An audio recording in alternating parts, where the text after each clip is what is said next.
Nobody was put on this earth to just merely exist.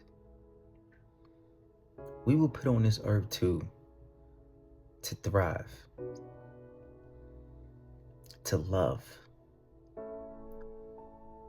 to attract, to project, to create, to design our own destinies,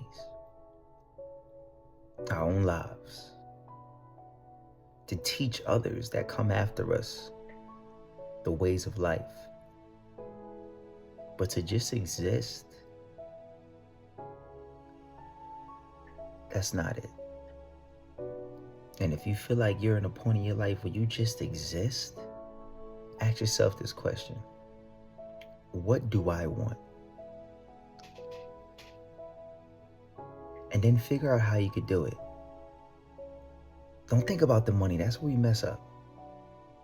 You instantly attach money to what you want to do. If you're really good at what you do,